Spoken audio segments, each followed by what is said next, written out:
All right. So you were talking about the expansion.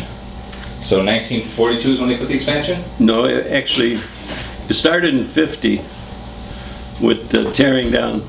So start by saying that. So in 1950 we started tearing down The garage. The garage. You have to start. You have to say what I just said. So in 1950 we started off by. Okay.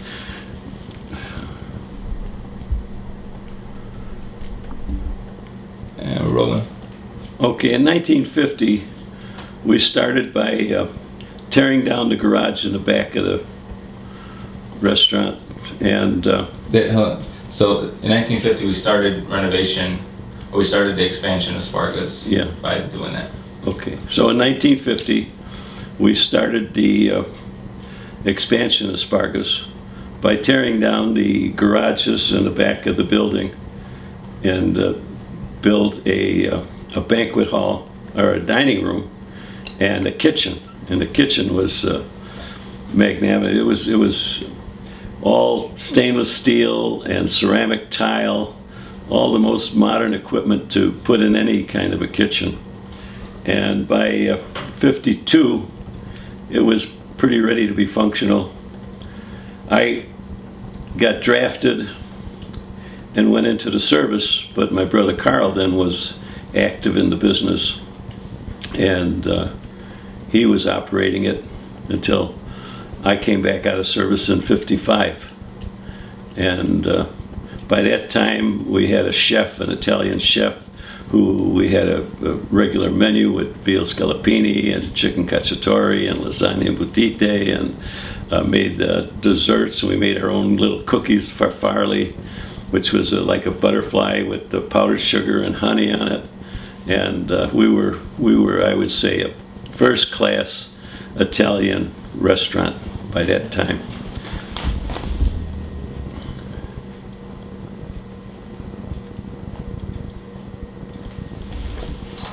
All right. But my brother Carl would be able to explain more of it, because I was in the Army and he was actually operating the restaurant through that renovation from just a pizzeria to an Italian restaurant.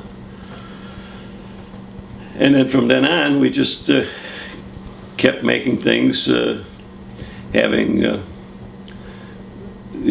good Italian kitchen. We made our own ravioli, we made our own pastas, and we made our own soups. We had a 30-gallon steam kettle that we made our minestrone in, and our meat sauce and our tomato sauce.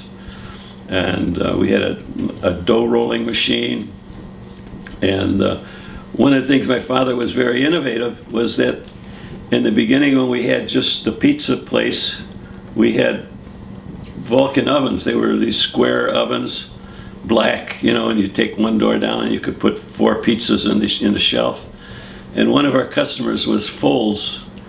Foles had a oven company that they built ovens on Diversey Avenue near Pulaski, and they had developed a revolving oven.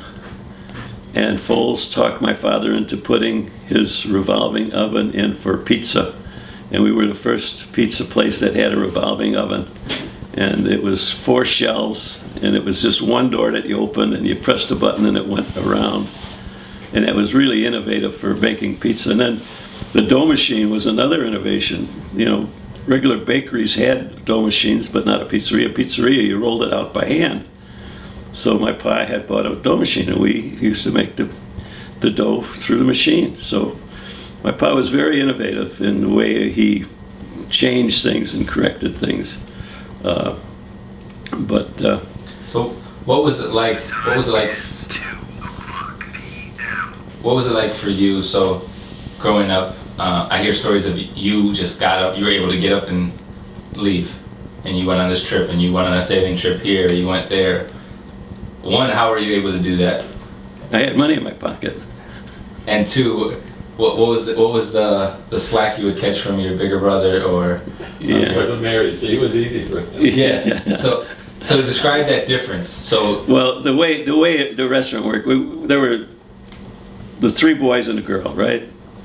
Now, of course, in 58, then my brother George died, and then it was just my brother Carl and my sister Rose and myself. And the restaurant was open 7 days a week, and it would take one of us to open it and one of us to close it. So that left the third person to be kind of in between.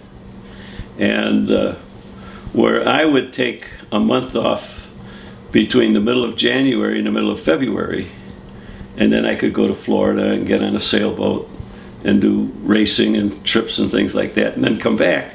And when I come back, then I would be working 7 days a week, you know. And then in the summertime, Carl would take his month off with his kids and go all over the country. And my sister Rose, she would take her. So that's how we switched it around, because there were three of us. Two would always be in the city, and one could take off and do something. And we worked together that way, because there was no saying that you might work 7 days a week, 16 hours a day, if that's the way the business was. But then when you could take the time off, you took the time off. And the three of us worked together like that. And it always, you know, it worked out.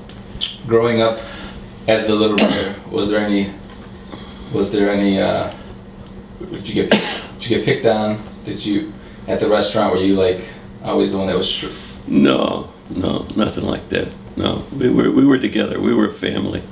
We all pulled together. It was one for all and all for one.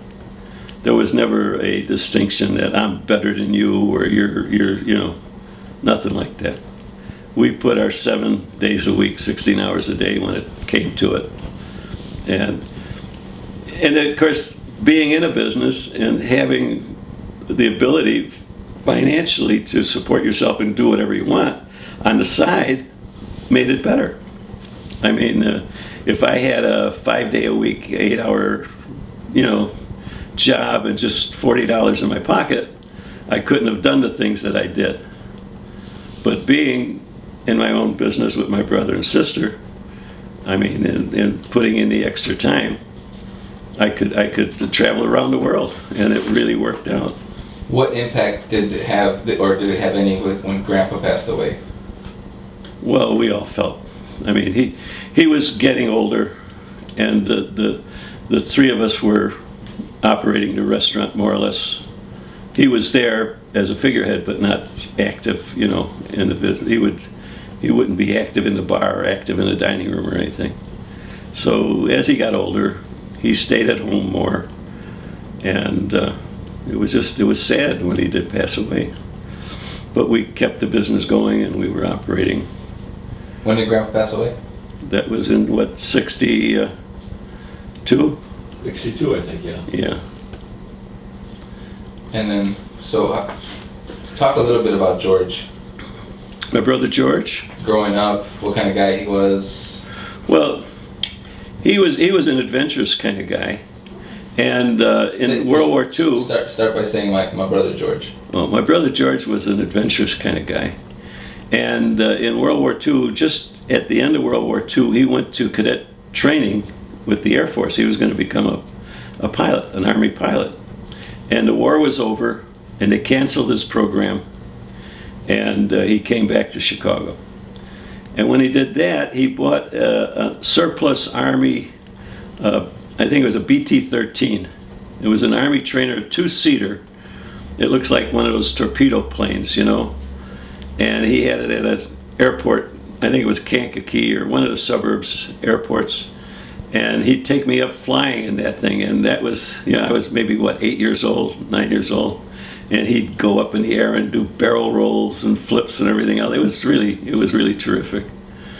And then after we came back, then the Korean War started. Then he went back into the service and became a jet pilot.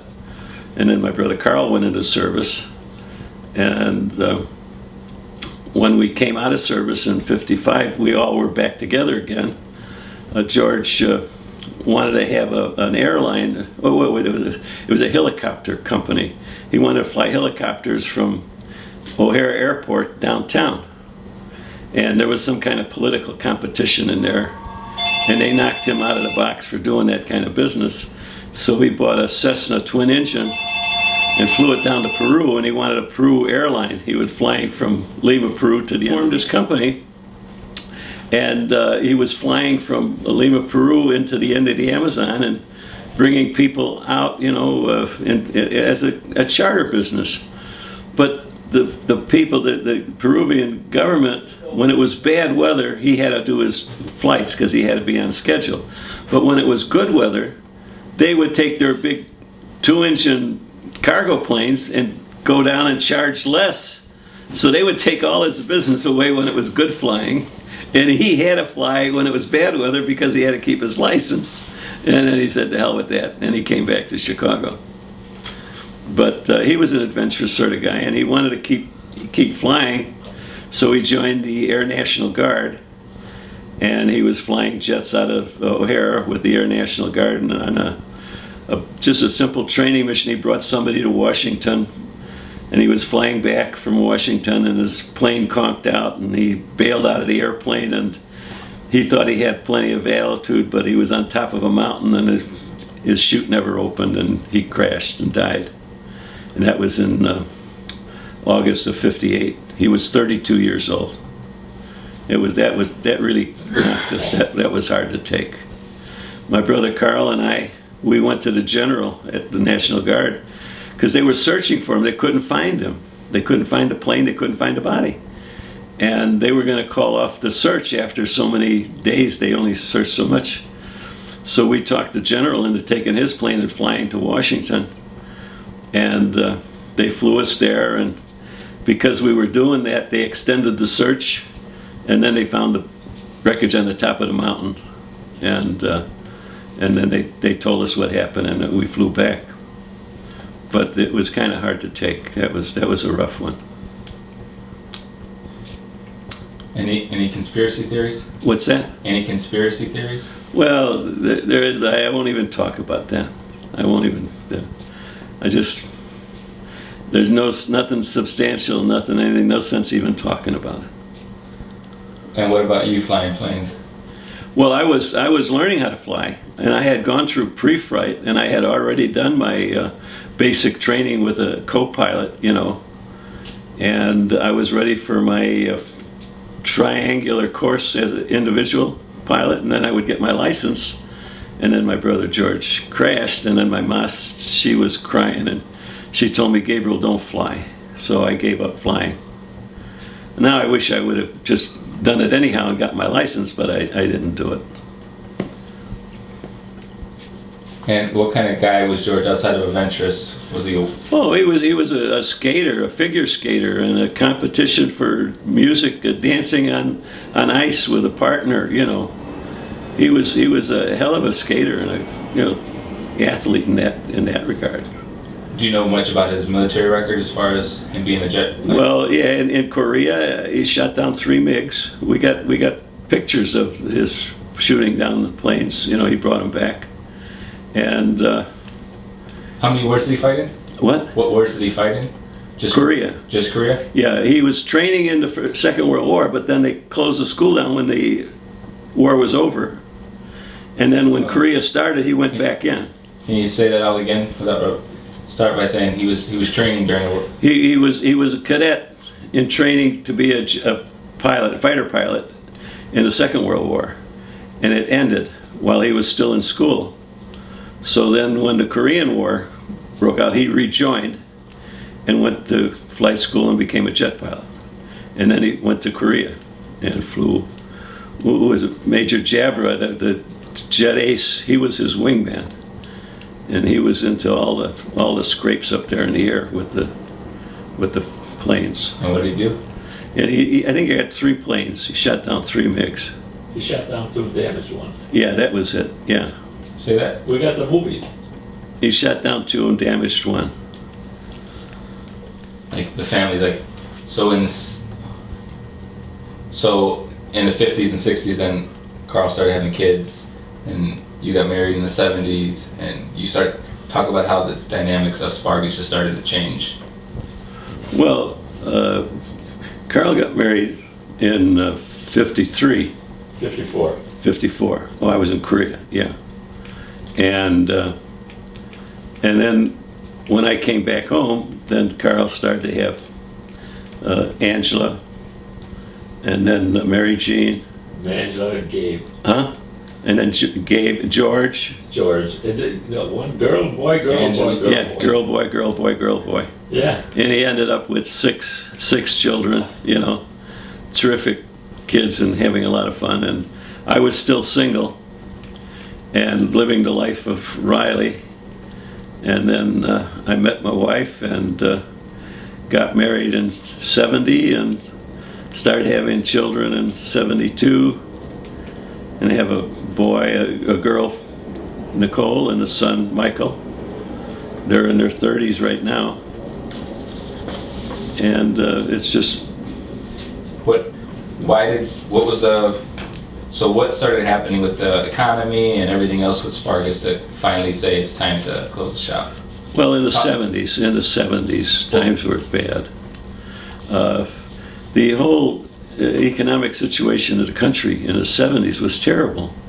There was at one point there, I think we were paying $2 for a sack of onions, and then all of a sudden we had to pay $20 for a sack of onions.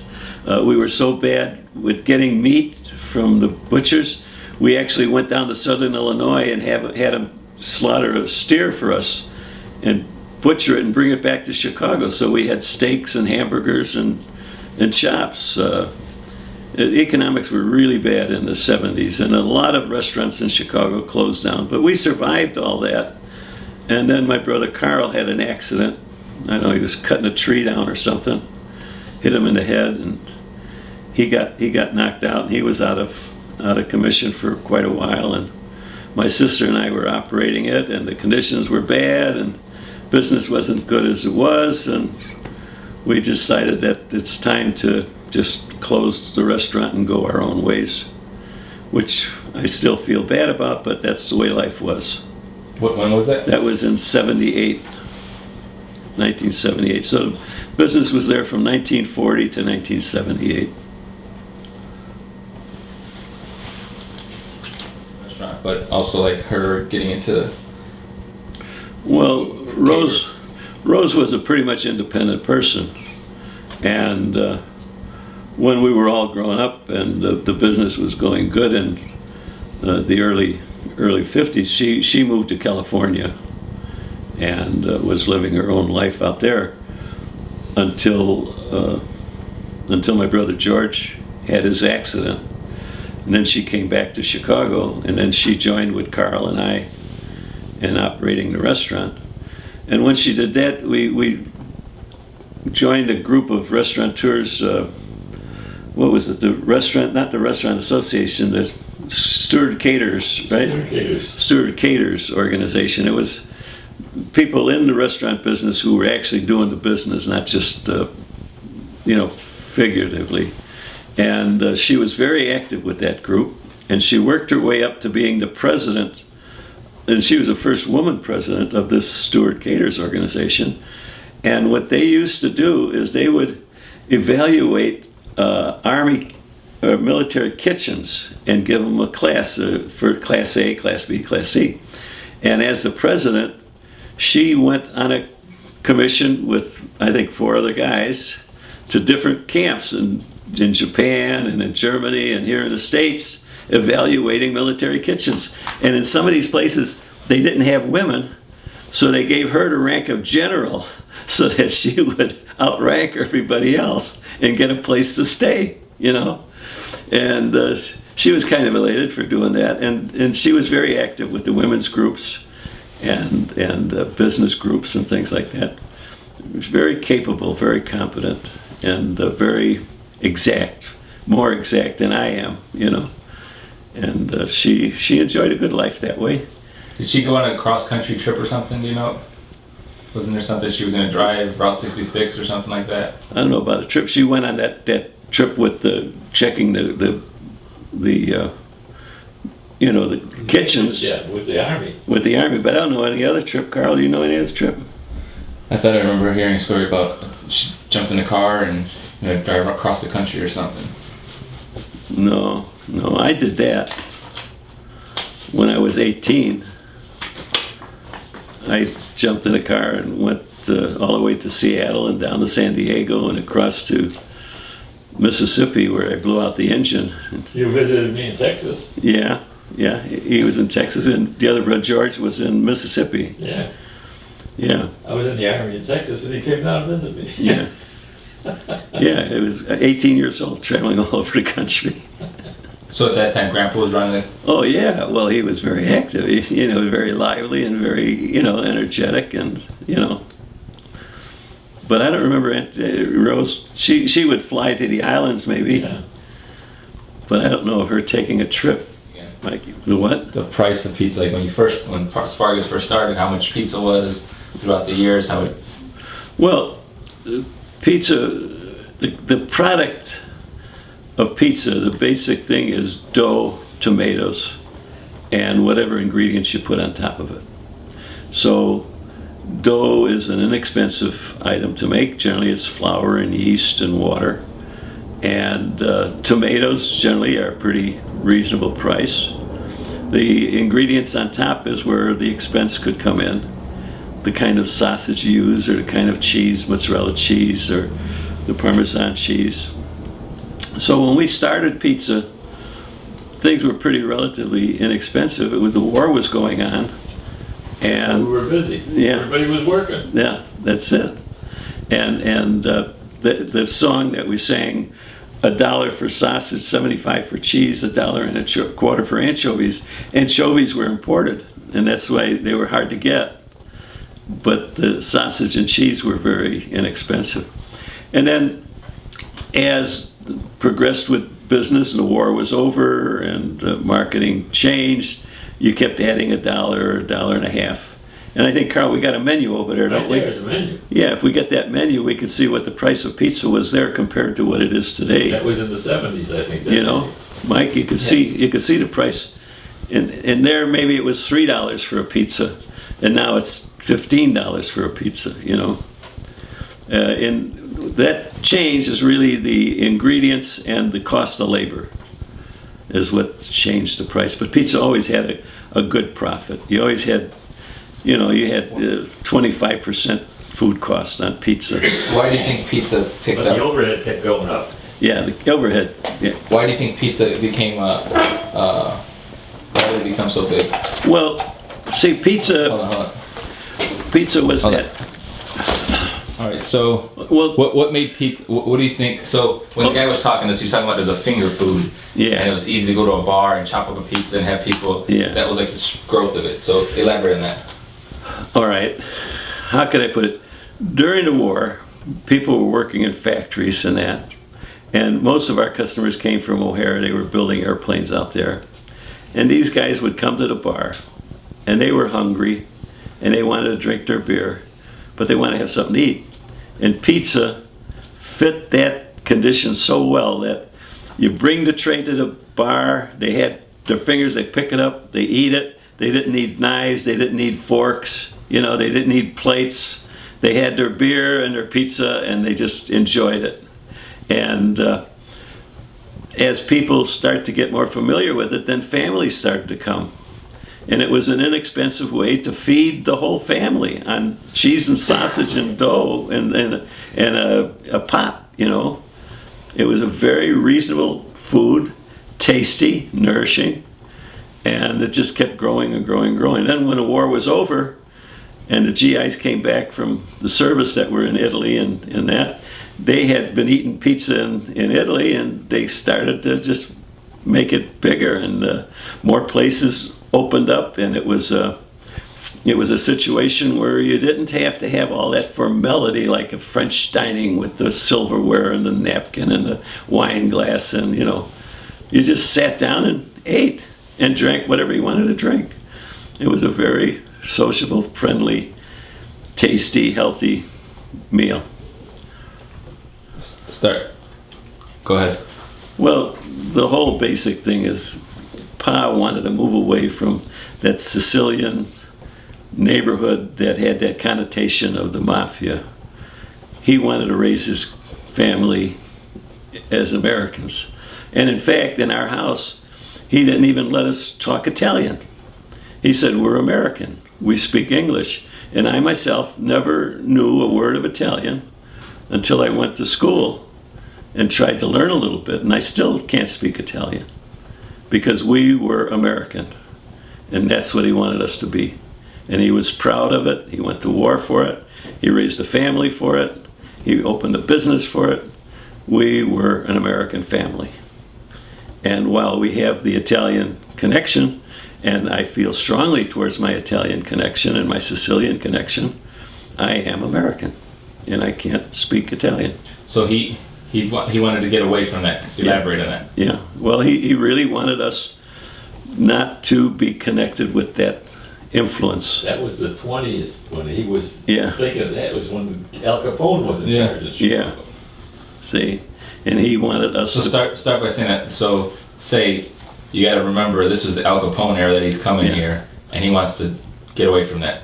Yeah. Kind of repeat that and go into it. Yeah, well, you got to remember when he came out of service and he got his American citizenship, that was the 20s when Al Capone was strong, and that Sicilian attitude, Italian attitude for mafia was strong. And he didn't want to have any part of that. He came to America, he came to have a family here, he wanted to be an American. And he wanted to get away from that. And that's the way he raised us. We were an American family with Italian descent, but we were an American family. And he ran a clean business. And he ran a business that was just no gambling, no girls, and you don't borrow money from the mob. And it was a very good business, very substantial. And I feel very grateful that my father was that way. And I grew up the way I did. And all the things that I did and the monies I had, I spent, I didn't have any regrets.